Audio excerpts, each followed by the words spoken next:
The land agent's office in Hartley Crossing smelled of pipe smoke and old paper, and the man behind the counter, a round-faced clerk named Godfrey, had the careful expression of someone who had delivered bad news often enough to have stopped apologizing for it. She had been traveling 9 days. Her trunk was still on the wagon outside. She had come 200 miles from Portage la Prairie on the understanding that the quarter section east of town belonged to her, had been filed in her husband's name in the spring of 1891, 2 years before the fever took him, and was hers now by right of succession. She had the papers to prove it. She spread them on the counter without being asked. Godfrey looked at them for a long time. Then he reached beneath the counter and brought out a second file, thinner, and set it beside hers without ceremony. "There's a problem," he said. She looked at the second file, at the date in the upper corner, at the signature at the bottom, which was her husband's, or close enough to his that she could not call it otherwise. The date was November of the previous year, 4 months before he died. "He signed it over," she said. In a game, in Selkirk, there was a witness. Godfrey smoothed the edge of the folder with his thumb. "It's legal." She stood there and did not say anything for a moment that stretched longer than was comfortable for either of them. Outside, a wagon went by on the frozen mud of the main road, its boards rattling. Somewhere down the street, a dog was barking at something that had long since stopped mattering. "The man who holds the deed," she said, "is he on the land now?" "He is." "Has he been there all season?" "Since March." Godfrey did not meet her eyes. "He's put in a garden. Split wood for winter. The deed is clean." She folded her own papers and put them back into her coat pocket. She did this slowly, the way a woman does when she is deciding what to do with her hands while her mind works on something else entirely. "My nearest relation," she said, "is in Winnipeg. 3 days by rail if the line holds, which it won't, not this late in October." She paused. "And I have $11. Godfrey looked at her with the expression of a man who wished very much he were elsewhere. "The hotel costs $2 a night," she said. "I saw the sign as I came in." He had nothing to say to that, and she did not wait for him to find something. The road east of town ran between stands of poplar already gone bare, their white trunks pale as bone in the afternoon light. She drove the borrowed wagon herself. The man at the livery had offered to come with her, and she had said no, which was the last thing she said to anyone in Hartley Crossing for the rest of that day. The homestead sat 1.5 miles off the road, at the end of a track cut through the grass but not yet graveled, and she could see smoke from the chimney before she could see the house itself. The house was small, 1-story squared logs, a new-looking roof of boards laid tight, better than she had expected.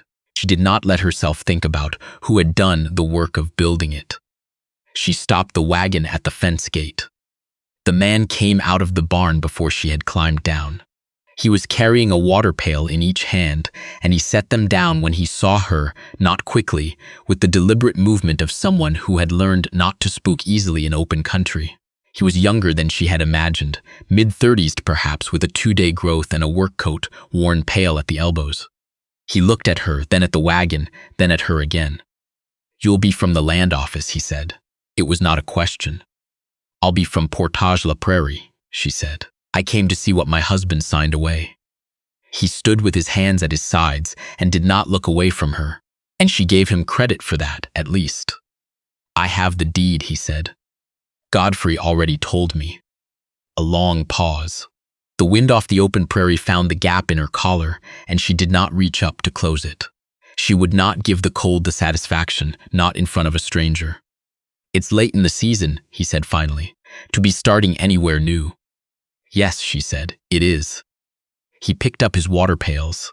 He looked at the barn, then at the house, and she could see him working through it, the way a man works, through arithmetic he would rather not do. "There's a second room," he said. "I haven't finished it, but the walls are up and it'll keep heat." He paused. "Through winter. And then you can decide in spring what you want to do about the rest."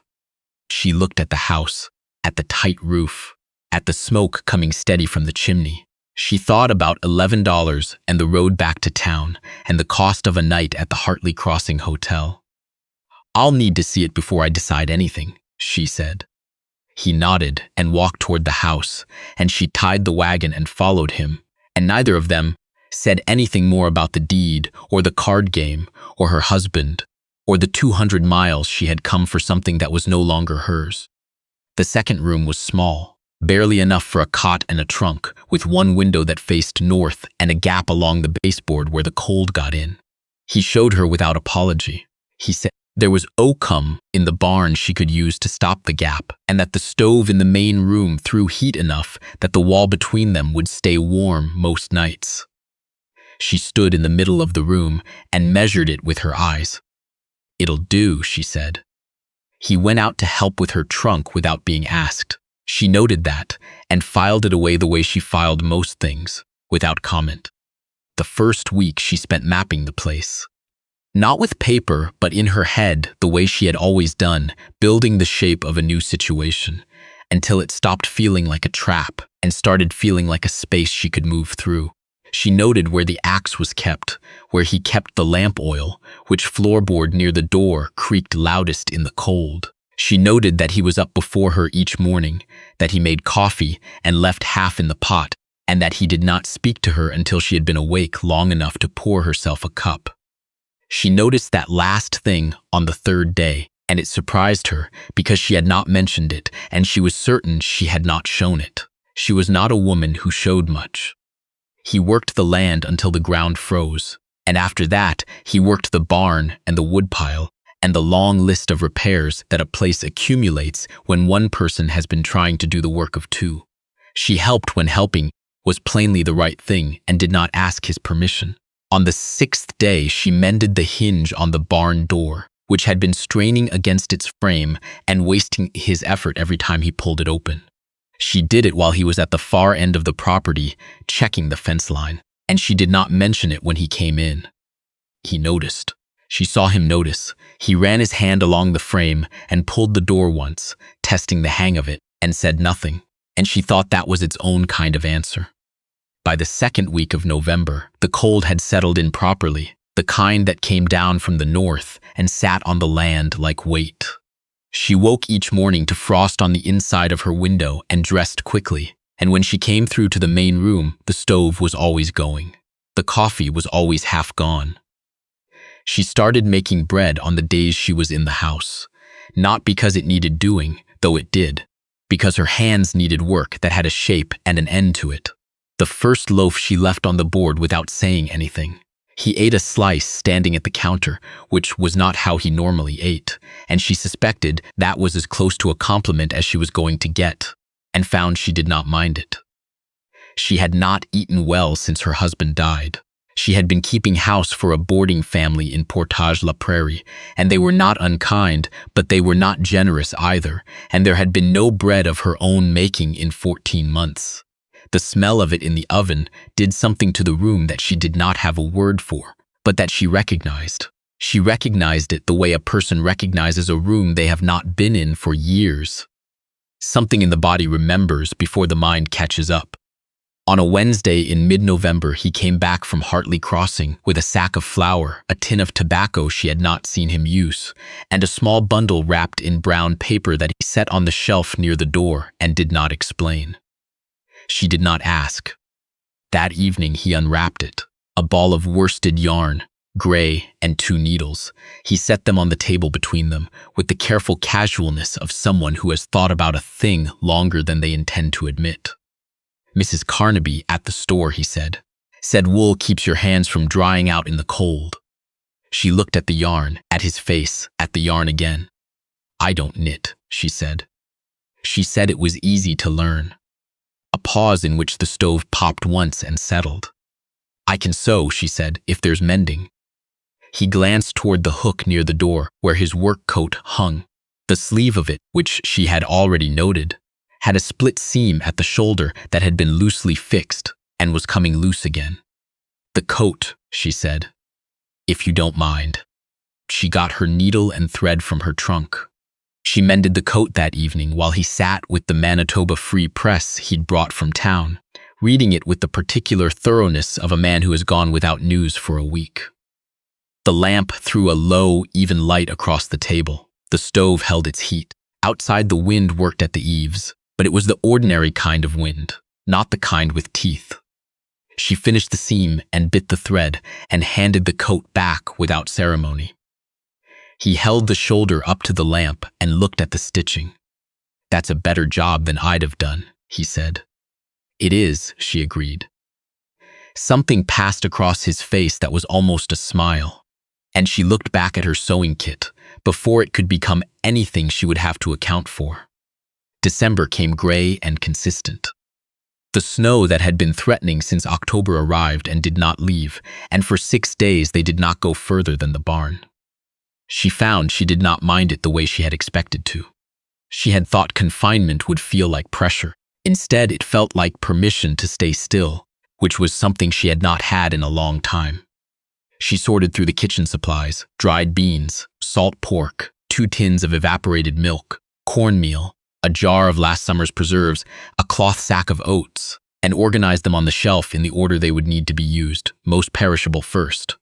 He watched her do this once and did not rearrange anything after, which meant he understood the system or trusted it, and either way suited her. On the 4th snowbound day, she found a box of seed packets at the back of the shelf behind the cornmeal: squash, turnip, carrot, and beans from the previous season. She turned them over in her hands one by one, checking the dates. "These are still good," she said. He was at the table with a harness he was repairing. He looked up. "I know. You'll want to thin the squash when you plant them, or they'll crowd each other." He set the harness down. "Is that right? In that particular soil?" She nodded toward the window, toward the fields under snow. "There's clay under the first foot. I could see it in the bank where the fence post went in crooked." She put the packets back. "You'll want to work compost in well before you plant, or you'll pull half your roots short." He looked at her for a moment before going back to the harness. "I was going to do that," he said. "I know," she said. "I'm telling you anyway." She was at the window one morning when she saw his horse in the south pasture, standing with its head low and its weight shifted wrong, the way a horse stands when something is hurting it. She put on her coat and went out without saying anything. By the time he came out of the barn to see what she was doing, she had already found it: a stone driven up under the shoe on the left front hoof, sitting right at the frog. She had the hoof up and was working it free with the flat of a folding knife she carried in her coat pocket. The stone came free. She let the hoof down, and the horse shifted its weight back to level. "You didn't have to do that," he said.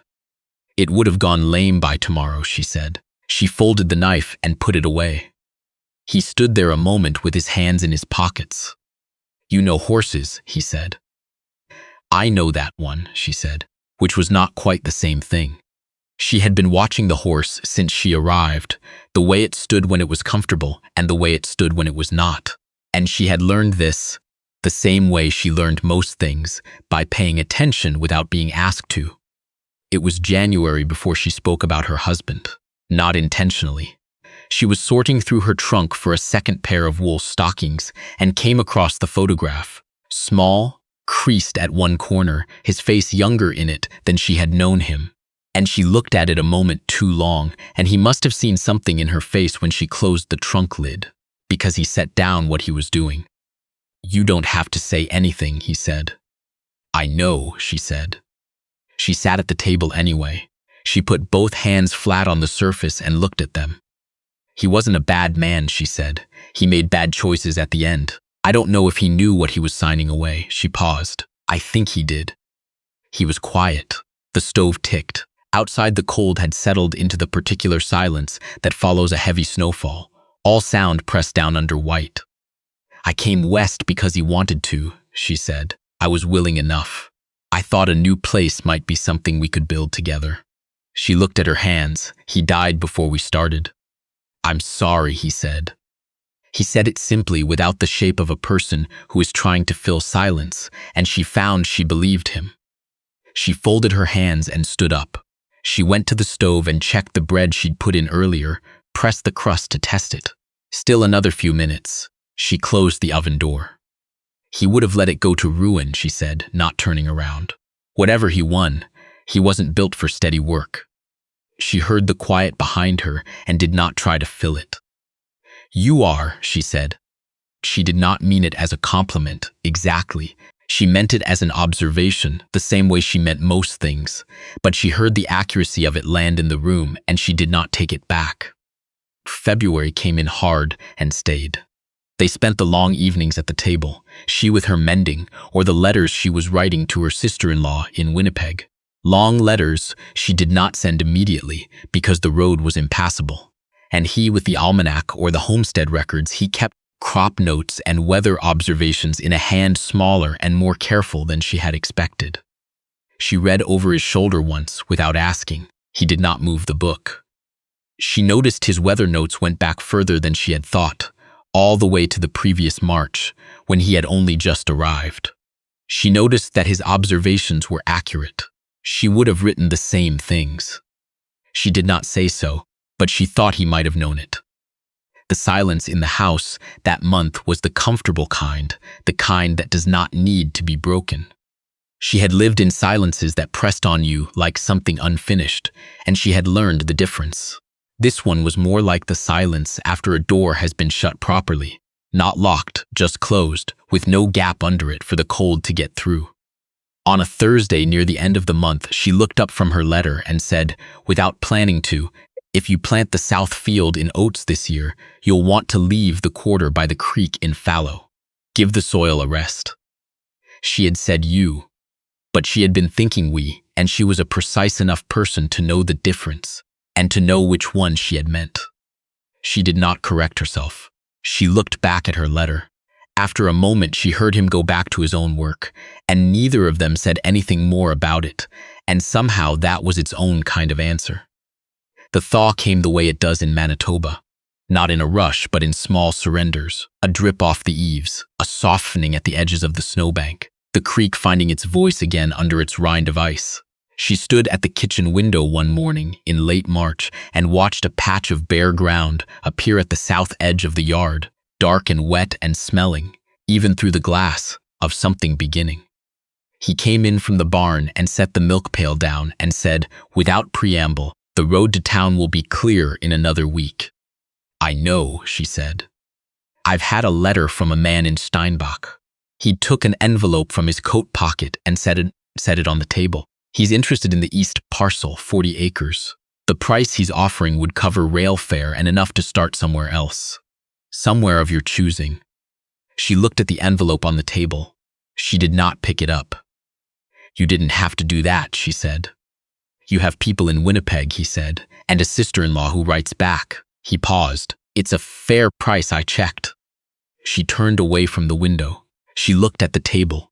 The good oilcloth she had found in the supply trunk and laid over the boards in November, the 2 cups, her mending basket in the corner, the almanac on the shelf beside the seed packets she had sorted in December, the shelf she had built herself from scrap lumber on a rainy afternoon in January.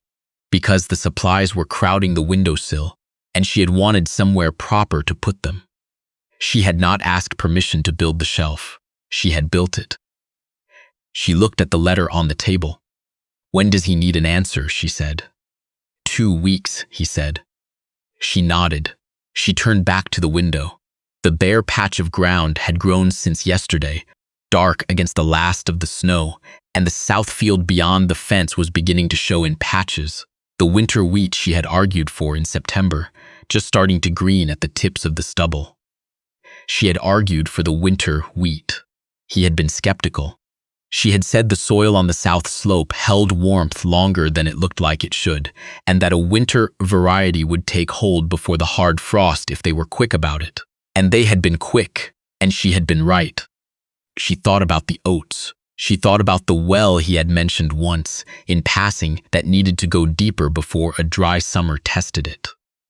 She thought about the photograph with the creased corner. She thought about February evenings and the kind of silence that does not press on you. She went to the shelf, her shelf, and took down the last jar of preserves from the winter and set it on the table for breakfast. "I'll think about it," she said. He did not say anything else, and she did not either. She put water on to boil and cut 2 slices of bread from the previous day's loaf, even thickness, the way she always cut them. She set one in front of his chair. He sat down. She sat across from him. The morning light came in through the east window, thin and new and longer than it had been even a week ago. He looked at the bread, and then at the preserves, and then for a moment at her. She looked back without difficulty.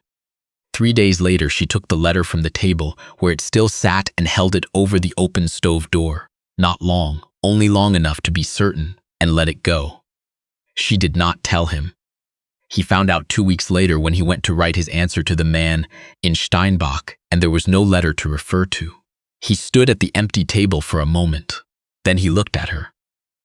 She was already at the shelf, taking down the seed packets, lining them up on the windowsill where the light was best for reading the small print. "The creek field," she said without turning around. "If we're leaving it fallow this year, the fence on the north side wants mending before the ground dries hard. Post by the corner has been healing over since December."